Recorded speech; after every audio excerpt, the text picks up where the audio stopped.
રાજકોટના રેસકોર્સ મેદાનમાં ધૂણી રહેલી મહિલા અને એક પત્રકારની મારામારીનો આ વિડીયો આપણે સોશિયલ મીડિયામાં જોયો જ હશે, પરંતુ આ ઘટનાનું સત્ય શું છે પ્રેત દરબાર, શા માટે જાહેરમાં આવી રીતે મહિલાઓ ધૂણે છે અને શા માટે થાય છે મારામારી? બાબા બાગેશ્વર એટલે કે ધીરેન્દ્ર શાસ્ત્રીના દિવ્ય દરબારનું કવરેજ કરવા ગયેલા ગણમાન્ય ન્યૂઝ ચેનલના સિનિયર પત્રકાર મયુર સોની સાથે આ ઘટના બની છે. મયુર સોની પોતે વર્ણવે છે કે શું હતી આખી એ ઘટના અને આ પ્રેત દરબાર શું હતો જેના એ સાક્ષી બન્યા અને એમાં એ ભોગ પણ બન્યા. તો એ ઘટનાનો સાક્ષી ગયો તો સાક્ષી અને ભોગ બનનાર ગયો તો ભોગ બનનાર એ હું જ છું. અને મને ખબર છે કે આખી ઘટના કઈ રીતે થઈ હતી અને શું આખો એ ઘટના ક્રમ થયો હતો. સૌથી પહેલા તો હું તમને કહું કે રાજકોટની અંદર 3 દિવસ સુધી બાગેશ્વર ધામ ધીરેન્દ્ર કૃષ્ણ શાસ્ત્રીનો જે દિવ્ય દરબાર અને હનુમાન કથા હતું એનું આયોજન કરાયું હતું. 2 દિવસ તો સરસ મજાની કથા છે એ યોજાઈ હતી. હનુમાનજીની કથામાં બધા જ લોકોએ ભાગ લીધા હતા. હું 3 દિવસ ગયો હતો કવરેજ કરવા માટે અને એમાં જે કંઈ રિપોર્ટિંગનું તત્વ મળે એ લેવા માટે. રવિવારે બાબા બાગેશ્વરે દિવ્ય દરબારની જાહેરાત કરી હતી કે દિવ્ય દરબાર થશે અને આ માટે આયોજકોએ મંજૂરી પણ લીધી હતી, વ્યવસ્થાઓ પણ થઈ હતી. દિવ્ય દરબાર પણ થયો હતો. ઘણા બધા લોકો પોતાના દુઃખ દર્દ ઉકેલાય એના માટે તેમાં આવ્યા હતા. ઘણા બધા લોકોની પરચી થઈ હતી. પરંતુ આખો ઘટનાક્રમ દિવ્ય દરબાર થઈ ગયા પછી બન્યો હતો. અને ત્યારબાદ ધીરેન્દ્ર કૃષ્ણ શાસ્ત્રી કે જેઓ આમાં જે આયોજક સમિતિ દ્વારા બોલાવવામાં આવ્યા હતા એઓએ ત્યાંથી જાહેરાત કરી હતી કે કેટલાક વિરોધીઓ છે એ ભૂત પ્રેતને લઈને મારા ઉપર આક્ષેપ કરે છે અને આ આક્ષેપને લઈને આજે મારે એમને જવાબ આપવો છે. એમને હિન્દીમાં કહ્યું હતું અને એ જવાબ આપવા માટે તેમને જાહેરાત કરી કે હવે બાબા બાગેશ્વરનો પ્રેત દરબાર અહીંયા યોજાશે. અને તેમને ત્યારબાદ સ્ટેજ ઉપરથી એટલે કે જે વ્યાસપીઠ હતી તેમાંથી એમને ત્યાંથી ઊભા થઈને બેઠા બેઠા પણ કેટલાક હનુમાન ચાલીસા અને મંત્રોચ્ચાર ને બધું કર્યું. અને આ બધા ઘટનાક્રમની અંદર કેટલાક લોકો જે પ્રેક્ષકગણની અંદર દર્શકગણની અંદર હતા એમાંથી ધૂણતા આવવા માંડ્યા. કેટલાક બાળકો પણ કમનસીબ રીતે ત્યાં આવતા હતા. ધૂણતા કદાચ એમને કોઈ વળગાડ હોઈ શકે છે, માય બી હોઈ શકે છે, ના પણ હોઈ શકે છે, ખબર નથી આપણને, કારણ કે એ એમનો વિષય છે. એમાંથી એક મહિલા ધૂણતી આવે છે. બીજા ઘણા બધા મહિલાઓ પણ હતા. એ મહિલા ધૂણતી આવે છે અને ત્યાં ઉપસ્થિત રહેતા જે લોકો છે, ગાર્ડ છે, એ બધા એની ઉપર હુમલા ચાલુ કરે છે, એમને ધક્કે ચડાવે છે. બાબા બાગેશ્વરનો જે સ્ટાફ છે ને એમને પણ મારે છે, એમની સાથે હાથાપાઈ કરવાની કોશિશ કરે છે. બીજા જે લોકો હતા એમની સાથે પણ આવું વર્તન કરે છે. પરંતુ એ મહિલા ત્યાંથી આગળ આવીને, તમે વિડીયો આખો જોશો તો તમને ખ્યાલ આવશે, આગળ આવીને મહેમાન જ્યાં બેઠા હતા, યજમાન બેઠા હતા, ત્યાં જવાની કોશિશ કરે છે. પરંતુ ત્યાં જતી નથી અને આવે છે સીધી જ મીડિયા જ્યાં ઊભું હતું ત્યાં. મીડિયા પોતાના કેમેરાથી, મોબાઈલથી વિડીયો શૂટિંગ ઉતારતા હતા. હું પણ ત્યાં હતો, મારા મોબાઈલમાંથી વિડીયો શૂટિંગ ઉતારતો હતો. અલગ અલગ લોકો ધૂણતા હતા કે પછી ખરેખર શું કરતા હતા એ તો તમારે જ અનુમાન લગાવવાનું છે. આપણે માનીએ કે એ લોકો ધૂણતા હતા, એમને કોઈ શારીરિક તકલીફ હશે, માનસિક તકલીફ હશે.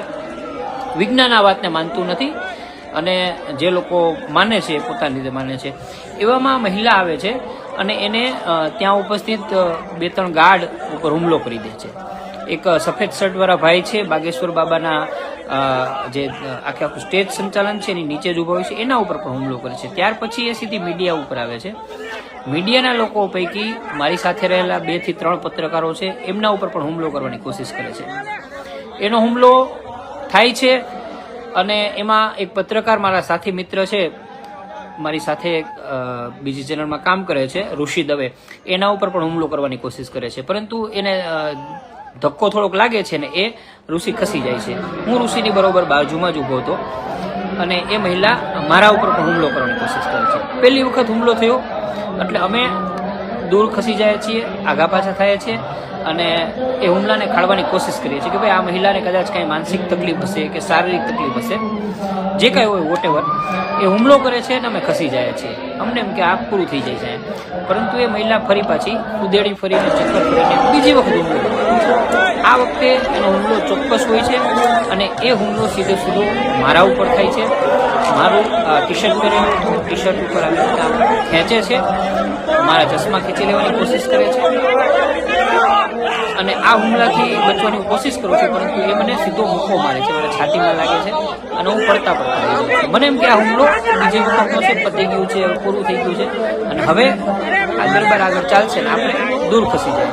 હું પણ દૂર ખસી જાઉં છું.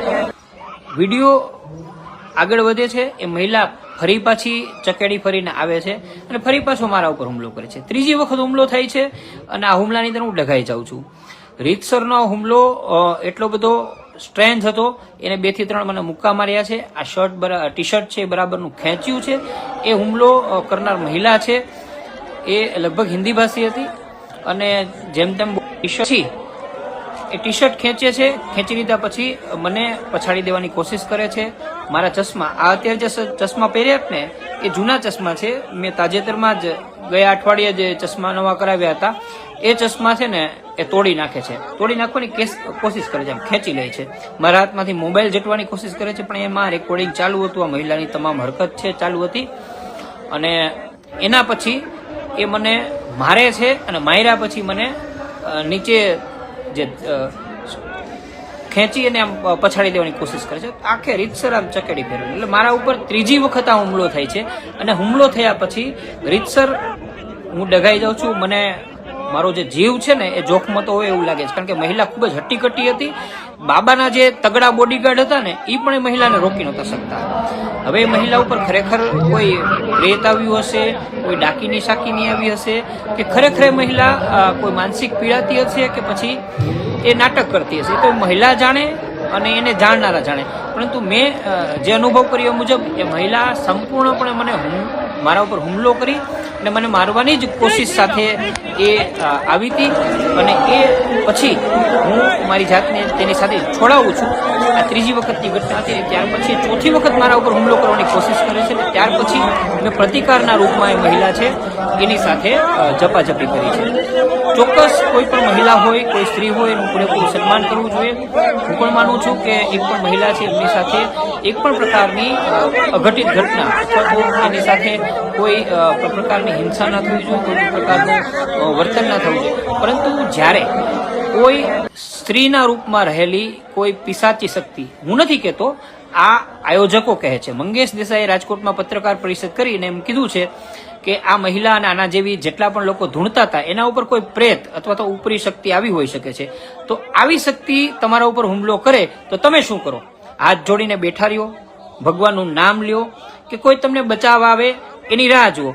ત્યાં આજુબાજુની અંદર બાબાના લગભગ 20-25 બોડીગાર્ડ, 10-12 પત્રકારો, બીજા કેટલાક લોકો બધા જ હતા, પણ એકમાંથી એક પણ વ્યક્તિએ એ મહિલાને રોકવાની કે એનો પ્રતિકાર કરવાની કોશિશ ના કરી.